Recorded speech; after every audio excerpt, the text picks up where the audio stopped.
suis Guillaume Jorger, je suis responsable solutions de transformation numérique chez Grand Est Développement, donc l'agence au service des transformations des entreprises et des collectivités de la région Grand Est. On est ici pour vous présenter et pour vous parler en fait de comment est-ce que vous pouvez accélérer votre innovation et votre transformation en tant qu'entreprise dans l'intelligence artificielle et quels sont les différents dispositifs que vous pouvez mettre en place et surtout comment est-ce que vous pouvez vous faire accompagner. Et donc pour parler de ça, je suis accompagné aujourd'hui de Younes, donc directeur de la dinguerie. Bonjour.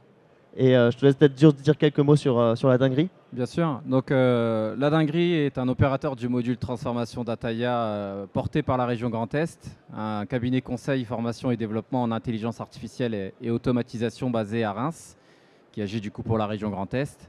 Et pourquoi la dinguerie? Parce que notre premier client, lorsque nous avons ouvert la société et que nous n'avions pas de nom, nous a dit ce que vous avez fait, c'est une dinguerie. Et comme on n'avait pas de nom, alors on a choisi ça. On a choisi la dinguerie comme nom. Voilà. Donc c'est pas l'IA qui vous a aidé à trouver. C'est encore l'humain qui nous aide. Ça arrive encore, c'est bien. Donc on va parler justement, vous l'avez compris, d'intelligence artificielle. On le voit de plus en plus, on l'entend parler partout. Et en fait, ici, ce qu'on va vous montrer, c'est que c'est possible de passer de l'expérimentation à une vraie transformation, à des vraies utilisations et surtout à des vraies solutions. Mais c'est aussi important de vous faire accompagner. L'IA peut vraiment intervenir sur beaucoup de métiers, que ce soit la production, la maintenance, la qualité et même aussi des métiers plutôt internes comme le RH, le marketing. Mais il y a quelques besoins qui sont importants à vérifier et c'est là aussi où c'est vraiment important de pouvoir être accompagné, que ce soit sur la qualité de vos données, qui va vraiment impacter aussi les résultats des solutions, que ce soit aussi de pouvoir distinguer les différents cas d'usage qui soient soit génériques ou vraiment spécifiques à votre entreprise. Et ensuite, de aussi pouvoir être accompagné sur comment se lancer, comment faire le premier pas, peut-être pas voir trop grand dès le début, mais commencer par les baby steps et de bien comprendre ensuite comment ces petits pas vont amener en fin de compte à des impacts encore plus importants.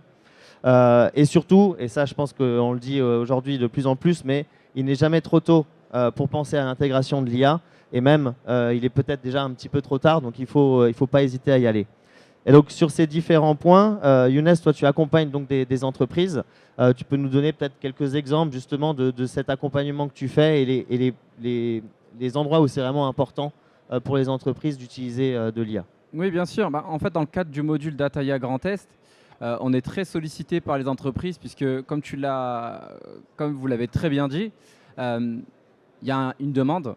Il y a parfois aussi une liste de cas d'usage qui est énorme.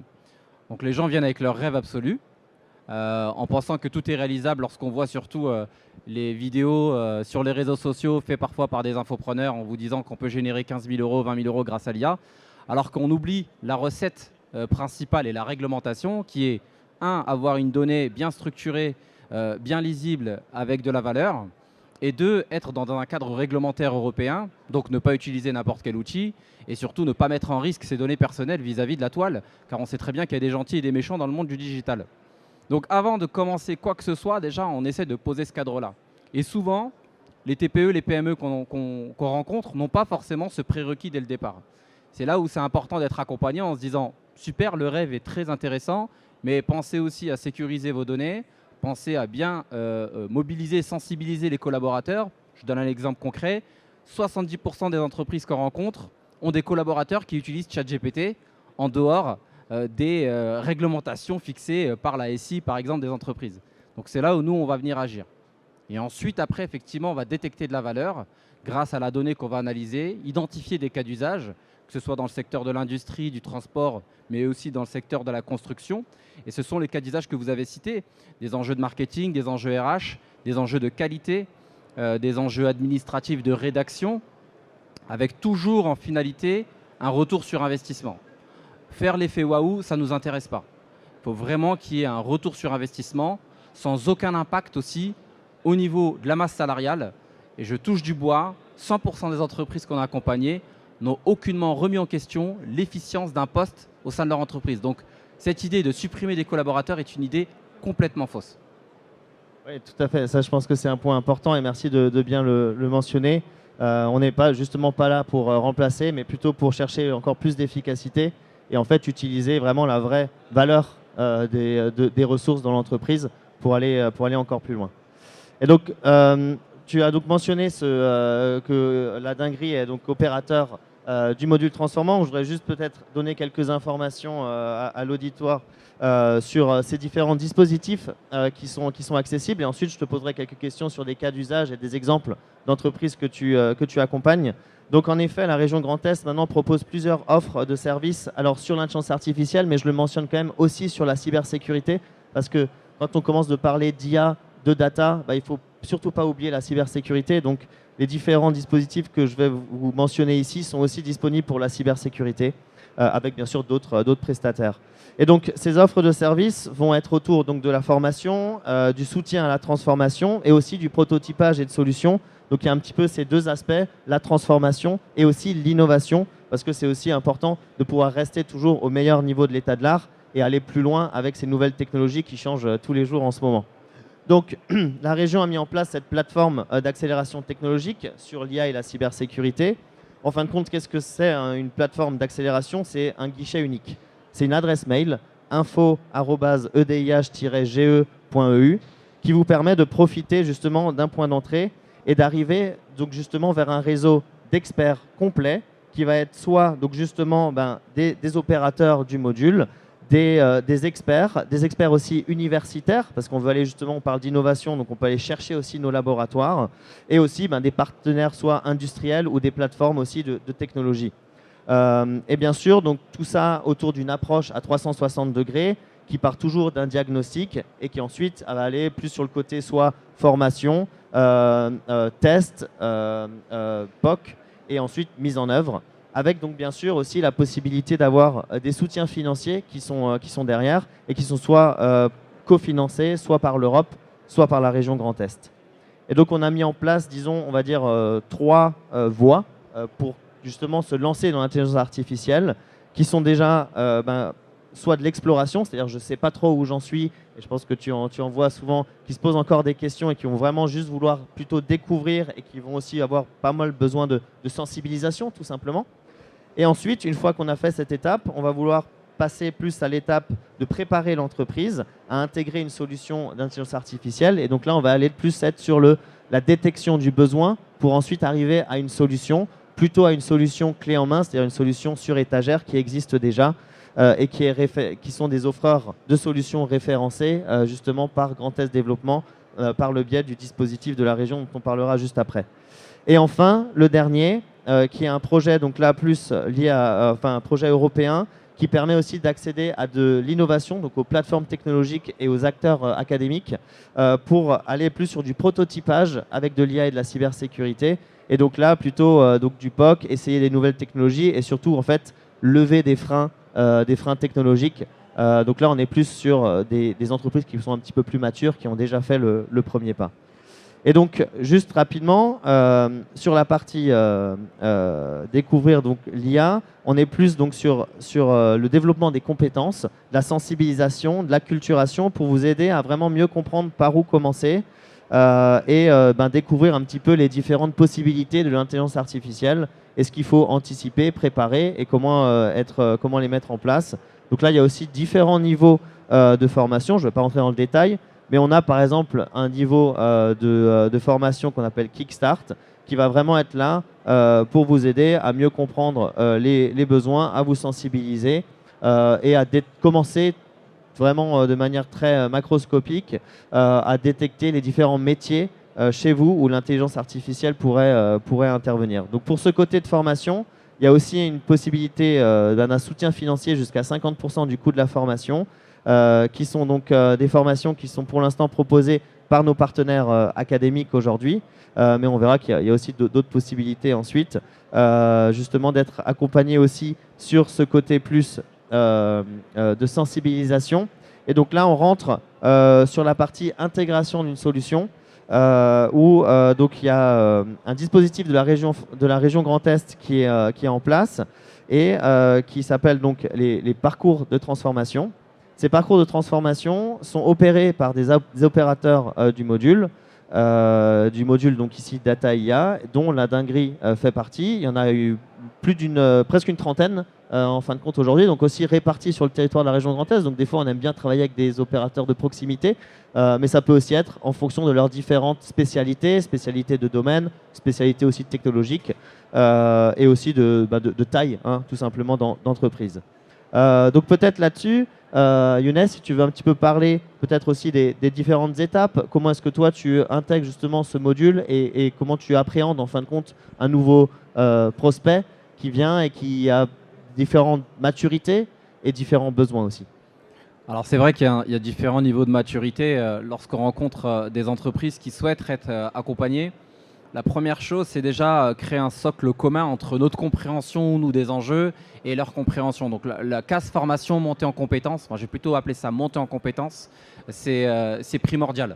S'assurer déjà qu'ils ont une bonne compréhension du dispositif, une bonne compréhension de ce que c'est que l'IA. Et quand je parle d'IA, je ne parle pas d'IA générative, qui est juste une branche de la technologie, mais vraiment de tout son écosystème et ce que ça nécessite en prérequis.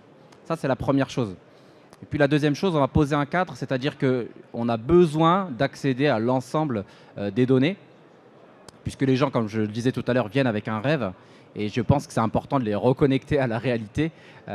Donc nous, ce qu'on fait essentiellement, c'est qu'on pose un cadre, on intervient 1 à 2 journées où on vient en fait monter en compétence l'ensemble des collaborateurs.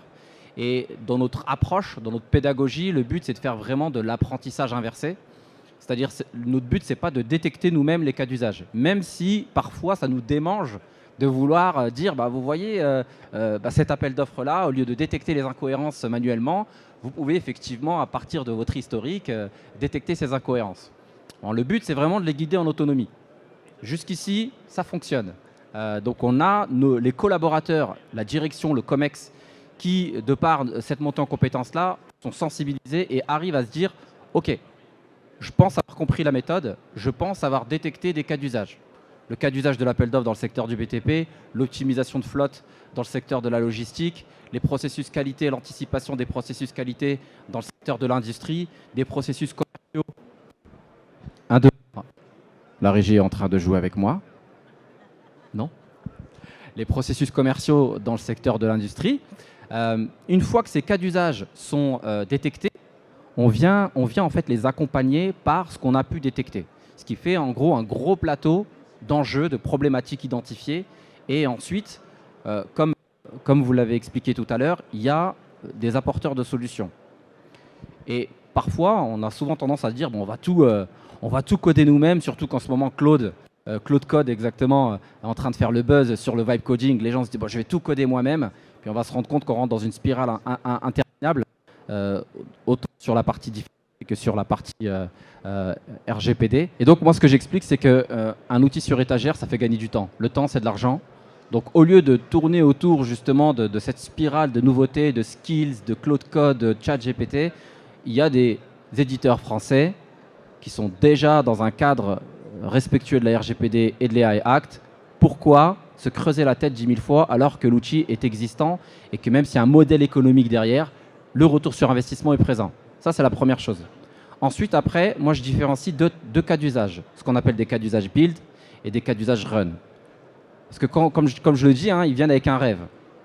Le cas d'usage build, c'est une tâche, mais qui n'est pas récurrente, qui n'a pas de risque d'erreur, où il n'y a pas de goulot d'étranglement. Mais, comme on en a entendu parler, on a envie de la mettre en place.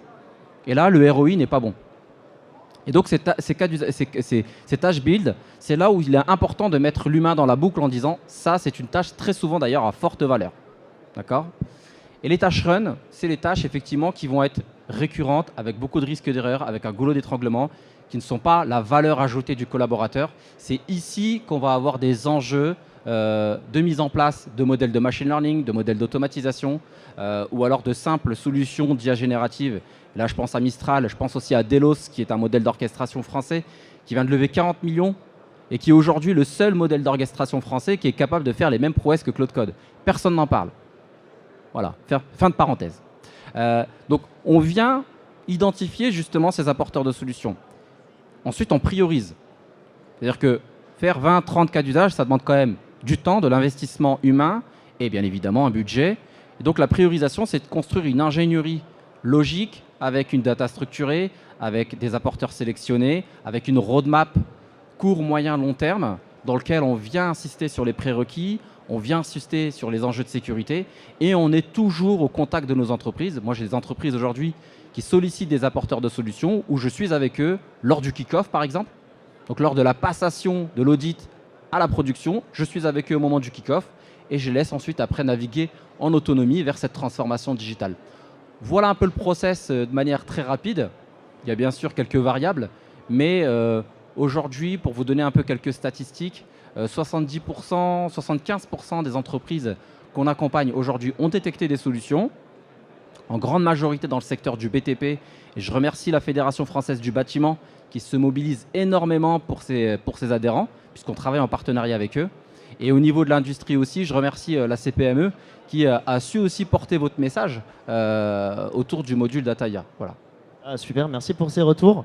Je parlerai d'ailleurs un petit peu de l'éligibilité juste après, mais et je voulais aussi rajouter que, alors il y a des offres de solutions nationaux, on a même des offres de solutions régionaux, et ça c'est encore, faut aussi pouvoir les mettre en avant. On a déjà quelques belles solutions qui sont présentes sur le salon. On a même un village IA qui est présent sur le salon. On a quelques aussi, justement, acteurs industriels qui sont présents ici, donc je crois qu'il y en a même quelques-uns qui sont des prospects que tu as vus ce matin, qui ont envie d'aller vers l'IA et qui ont besoin de ces accompagnements-là. Et donc c'est là aussi où nous on veut intervenir sur ce côté ensuite mise en œuvre dont tu as parlé, et où on peut en plus des fois aller chercher les offreurs régionaux. Et c'est pas que pour du côté proximité, mais parce qu'on a aussi une vraie compétence. On a aussi des vrais des laboratoires qui font du transfert de technologie avec des startups qui arrivent aussi. Et donc, c'est une chance de pouvoir aussi ensuite les mettre en avant, de travailler avec eux et de les connaître. Et peut-être juste encore une question, si tu as peut-être un ou deux exemples de cas d'usage ou d'entreprises, alors sans citer de nom nécessairement, mais de typologie d'entreprise. Est-ce que c'était plutôt des TPE, PME, ETI? Est-ce que c'était plutôt, tu as parlé du BTP, mais peut-être aussi industriel? Enfin voilà, quelques exemples comme ça. Oui, bien sûr. Je vais revenir sur le secteur de la construction, parce que, comme je le disais, on est partenaire de la FFB, on est aussi prescrit par la plateforme Legal Place, avec qui on travaille en partenariat. Dernièrement, ils nous ont envoyé une entreprise, une TPE, dans le secteur du BTP, qui répond à des appels d'offres. Et donc ça, typiquement, c'est un sujet qui est très demandé de la part des entrepreneurs. Alors, ce n'est pas la réponse à appel d'offres généré par IA, car ça, je le dis tout de suite, ça ne sert strictement à rien. C'est juste un effet waouh. Par contre, l'analyse, la synthèse, l'évaluation du mémoire technique vis-à-vis des enjeux mentionnés dans le CCTP par le donneur d'ordre, là, il y a quelque chose d'intéressant à faire. Il y a une notation, il y a une synthèse, il y a de la détection d'incohérences, et il y a surtout des recommandations stratégiques qui sont faites aujourd'hui grâce à nos modèles d'intelligence artificielle. Donc ça, typiquement, c'est un cas d'usage qu'on a détecté lors de la montée en compétences avec l'entreprise en question, qu'on est en train de clarifier à travers une roadmap technique. Donc, on capitalise sur son historique d'appel d'offres, on capitalise aussi sur ses équipes pour construire justement une recette qui sera, pourquoi pas, soit déjà créée par un apporteur de solutions ou qui sera développée par ce même apporteur. Dans le secteur du transport et de la logistique aussi, on a eu beaucoup d'optimisation de flotte de véhicules avec soit des affréteurs ou soit des professionnels du transport qui vont du coup avoir des difficultés sur la maintenance ou sur la gestion aussi de leur supply chain, et c'est souvent aussi le cas. Et donc là, les sujets sont divers et variés. On va avoir des sujets de stock, on va avoir des sujets de gestion du personnel vis-à-vis de ces stocks. Donc il y a quand même beaucoup de sujets. Il y a des sujets commerciaux aussi qui tombent beaucoup dans le secteur de l'industrie, notamment des sujets de veille concurrentielle, de veille juridique, de relance commerciale, où aujourd'hui l'industrie c'est du flux tendu, où on est souvent dans les lignes de production sans penser à construire un pipeline d'opportunités à 6-12 mois. Donc voilà un peu les cas d'usage que je ressors. Alors, je ne suis pas trop dans le détail dans mes explications parce que je suis soumis aussi à MDA, hein, j'imagine que vous comprenez. Mais voilà grosso modo un peu la valeur qu'on est capable de créer. Ok, très bien. Je vais juste continuer justement. Donc, je rappelle juste que Younes, qui a donc qui est opérateur du module et qui peut donc accompagner les entreprises sur ce module Data IA proposé par la région Grand Est. Je précise juste qu'il y a quelques critères d'éligibilité. Donc c'est ouvert aux TPE, PME, ETI, donc plutôt industrie manufacturière, mais aussi de la logistique et du BTP. Donc là, on a bien vu que, en plus, ça marche bien. D'ailleurs, ça fait pas si longtemps qu'on a ouvert à cette cible, donc c'est très bien de voir qu'il y a une réponse. Avec donc la possibilité donc par rapport aux services proposés par les opérateurs, donc un cofinancement jusqu'à 50% et un plafond donc de l'aide jusqu'à 10 000 euros. Ce qui permet quand même, je pense, de travailler déjà pas mal avec les entreprises. Il y a, je pense, beaucoup d'entreprises qui se posent un peu la question de combien ça va me coûter, et déjà de l'accompagnement et après bien sûr les solutions. Qu'est-ce que tu as une petite vue un petit peu là-dessus et comment un petit peu les pousser à se dire en fait ça va pas vous coûter non plus des millions d'euros et il faut commencer aujourd'hui. Non, c'est clair que si on voit juste sur un prisme direct l'enjeu de budget, là je pense qu'on n'est déjà pas prêt pour le changement, très clairement. Si on a envie d'un accompagnement pour vraiment créer de la valeur temps, de la valeur opportunité, on est censé déjà en tant qu'entrepreneur, en tant que membre du CODIR, être capable déjà de détecter un retour sur investissement. Donc, qui est financement ou qui n'est pas financement, la valeur elle sera présente. Et c'est vrai qu'aujourd'hui, le module Data IA Grand Est, de par son aide financière, elle constitue, je pense, une très grosse opportunité, notamment sur les TPE qui rentrent en croissance. Les PME, je pense qu'aujourd'hui, ce qu'elles cherchent, c'est surtout le ROI. La TPE qui est encore justement en train de structurer, de bien solidifier son modèle, son business model, elle, effectivement, elle est très reconnaissante, en tout cas, de ces opportunités financières. Donc, moi, ce que je dis souvent, c'est que aujourd'hui, par rapport à ce qui se fait et ce qui se faisait en 2020, on a divisé le budget par 2, voire par 3. Ça, déjà, c'est une évidence. C'est-à-dire ce qu'on était capable de faire en 2020 en matière de modèles de machine learning et d'automatisation, qui était fait par du code avec des profils très techniques qui avaient du coup un salaire assez élevé. Donc automatiquement, le prix était très élevé. Maintenant, on n'a pas dit au revoir à ces ingénieurs-là, mais on a permis en tout cas, grâce à ces technologies, permettre aux ingénieurs de pouvoir délivrer 2 fois, voire 3 fois plus, et de permettre aussi à des entreprises d'avoir une réduction sur ce budget qui est considérable. Et je pense, et je pense que je ne suis pas le seul à penser ça, et d'ailleurs j'imagine que tous les stands vont être d'accord avec moi, aujourd'hui, cette technologie est abordable quel que soit le niveau de maturité de l'entreprise. Ça, c'est une évidence. Maintenant, il y a un critère qui est pour moi très important en dehors du critère financier, c'est le critère de changement. Et ça, le changement, c'est quelque chose qu'il faut vraiment accepter au démarrage de l'accompagnement. Ça, c'est une évidence. Oui, et ça, c'est un très bon point. Et d'ailleurs, j'en profite juste pour faire un petit peu de pub, on va dire, pour les autres modules. Parce que les parcours de transformation, c'est pas que la data et l'IA, c'est aussi des modules justement sur l'industrie. Et on en a un justement sur l'excellence opérationnelle.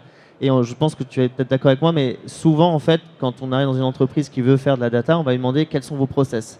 Et là, il y a les grands yeux qui s'ouvrent. Et on dit, je sais pas. Ou alors, ils sont pas posés. Ou en tout cas, et encore pire, bien sûr, ils ne sont pas digitalisés. Et donc ça, enfin, j'imagine que c'est un peu ce que tu voulais dire. Tu as très bien résumé en fait le commentaire que je reçois le plus souvent. C'est-à-dire qu'on connaît les process classiques du mail qui est transféré vers le service, mais le process opérationnel précis d'une application à une autre, d'une machine, d'un service à un autre, il n'est pas identifié, il n'est pas cartographié. Et souvent, on a tendance à vouloir foncer quand même vers justement cette transformation digitale et on se retrouve face à un mur d'un logiciel protégé dans lequel on ne peut pas pénétrer et on n'a pas anticipé les solutions de contournement et on se retrouve du coup embarrassé, embêté, on doit tout recommencer. Ça, c'est déjà la première chose. Le deuxième sujet, c'est un manque d'acculturation et là, je pense surtout à des générations qui ont 15, 20 ans, 30 ans dans les entreprises et quand ils nous voient arriver, ils sont inquiets et ils nous disent tout de suite « Non mais ça ne me prend pas beaucoup de temps, ça me prend 15 minutes, mais je ne suis pas là en fait pour prendre ces 15 minutes. » Moi, je suis là pour optimiser ces 15 minutes et peut-être pour faire une tâche à forte valeur que vous avez toujours voulu faire dans l'entreprise ou peut-être repenser à un moment donné votre montant en compétences pour vous donner plus de responsabilités, qui est aujourd'hui, je pense, un des sujets aussi primordiaux pour nos services RH. Donc, ces sujets-là aussi, souvent, on n'a pas conscience en fait de ces aspects-là aussi de notre approche et de notre accompagnement. Donc je suis entièrement d'accord avec toi sur ces propos autour du process qui n'est pas identifié, du manque d'acculturation, des croyances limitantes ou des infox en fait, qu'on a sur le sujet de l'IA.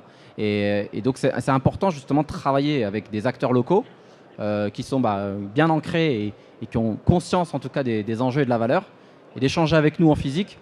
C'est-à-dire que c'est cool les posts sur Instagram, mais une rencontre physique derrière votre ordinateur avec vos données autour d'un bon café, c'est encore mieux. Privilégions l'humain, même si cette technologie nous fait penser parfois le contraire. Et là, je suis vraiment d'accord. Et c'est aussi ce qu'on essaie de mettre en avant avec ces différents dispositifs et cette plateforme d'accélération. C'est ce que moi, j'aime bien appeler le circuit court de la transformation. En fait, quand on le fait pour nos courgettes, pour nos légumes, mais est-ce qu'on ne pourrait pas le faire aussi justement pour la data, pour l'IA et les autres solutions? Et justement, peut-être juste, je vais un petit peu enclencher sur le côté plus innovation, mais aussi en gardant ce côté de circuit court. Donc, je voulais juste mettre en avant aussi des différentes entreprises qui nous regardent là, qu'il est aussi possible de faire ça pour les solutions, les entreprises un petit peu plus matures ou qui voudraient aller là, ou qui ont vraiment des freins, disons, technologiques ou des problèmes de processus qui sont très spécifiques et où l'IA pourrait quand même aussi les aider. Eh ben, il est possible justement que vous puissiez expérimenter des nouvelles solutions d'IA, par exemple des nouveaux modèles, comme on en a cité quelques-uns là, en toute sécurité, et aussi qui vont permettre d'aller plus vite vers l'exploration technologique, grâce en fait à la mise en relation avec ici des plateformes technologiques et des laboratoires de la région Grand Est. Donc on a un projet qui s'appelle l'EDIH, donc European Digital Innovation Hub, qui vous permet justement donc d'accéder aux formations dont j'ai parlé juste avant, mais aussi à de l'expérimentation, sécurisée dans le sens où vous allez vraiment avoir des experts derrière qui font ça toute la journée, qui vont pouvoir vous accompagner aussi sur cette mise en œuvre. Donc vous les voyez ici, les différents partenaires, donc c'est les 5 universités de la région Grand Est et quelques plateformes aussi technologiques. En plus de ça, il y a un hub au niveau régional, mais il y en a en fait dans toutes les régions et même les régions transfrontalières, donc ça permet aussi de rencontrer des gens. C'est un circuit court un peu plus large parce qu'on peut aller chercher de l'expertise ailleurs, hein, on n'est pas obligé toujours d'avoir toutes les expertises présentes. Et donc, dans le concret, ça va vous permettre, donc, comme je disais, faire de l'exploration technologique. Donc ça, c'est plus juste tester les nouveaux modèles et voir comment est-ce que vous pouvez lever vos freins techno. Et ensuite, de pouvoir même carrément aller jusqu'au développement de preuves de concept. Donc plus de transformer en fait vos idées en prototypes pour ensuite voir si ça fonctionne déjà. Et si ça fonctionne, comment est-ce que je vais pouvoir ensuite les industrialiser? Et donc là, pareil, avec un accompagnement qui est possible sur cette industrialisation-là pour de la mise en production.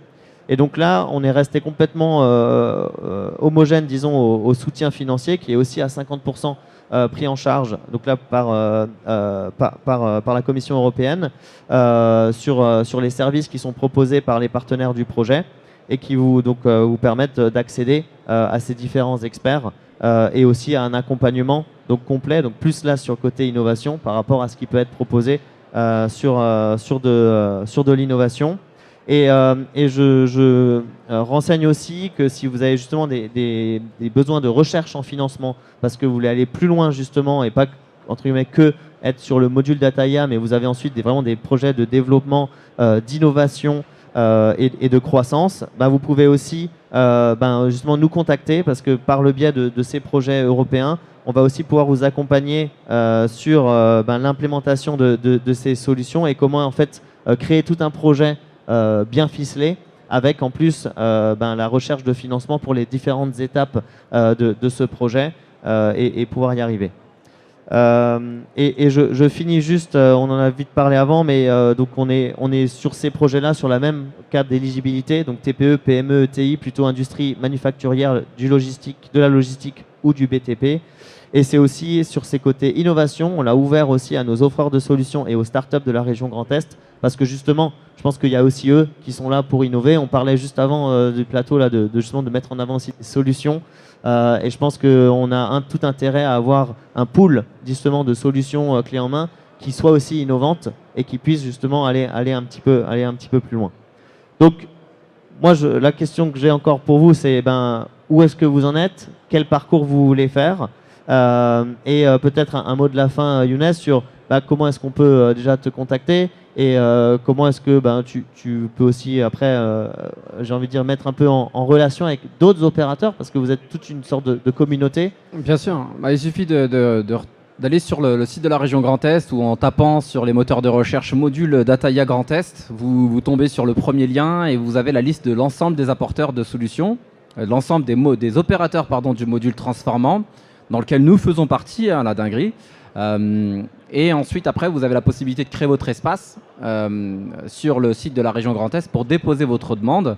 Vous avez pas mal de petites formalités administratives à mener, mais c'est très rapide pour avoir déjà un accord de principe de la part de la région. Et lorsque vous aurez sélectionné votre opérateur, vous le mentionnerez donc dans ce dossier-là et on sera ravis, en tout cas, nous, de venir chez vous sur site pour vous accompagner. Donc nous, ladinguerie.fr, on est situé Reims. On opère vraiment local. On est local, exactement. On est pur rémois. On est situé 4 bis rue Rogier pour ceux qui veulent venir boire un café chez nous. Mais on vient souvent en Alsace aussi et je salue nos amis alsaciens et leur spécialité culinaire. Je suis un très grand fan de Spätzle, si tu veux savoir. Donc penserai que si tu viens. On sera ravis en tout cas de venir aussi dans vos autres départements. Ce que je peux dire vraiment pour conclure aujourd'hui moi sur cette intervention, c'est chercher la valeur et non la hype. Voilà. Je reprends en fait, alors c'est pas moi qui ai inventé cette phrase, je reprends la phrase surtout du CEO de Meg.com qui est une solution allemande que je soutiens beaucoup, qui a dit lors d'une de ses interventions « Chase the value, not the hype ». Donc chercher la valeur plutôt que chercher l'effet waouh. S'il y a de la valeur, on y va. S'il n'y a pas de valeur, on attendra, on ira une autre fois. On n'est pas obligé de tout de suite prendre le train si on ne sait pas ce qu'on veut. Voilà. Et pour savoir ce qu'on veut, le module transformant. Il faut être accompagné. Ouais. Merci beaucoup Younes. Merci à tous de nous avoir suivis. Et mettez aussi l'adresse email juste de la plateforme, du guichet unique qui vous permet aussi. Nous, on vous redirigera de toute façon aussi vers les bonnes personnes si c'est nécessaire. Voilà, je vous remercie et bonne journée à tous.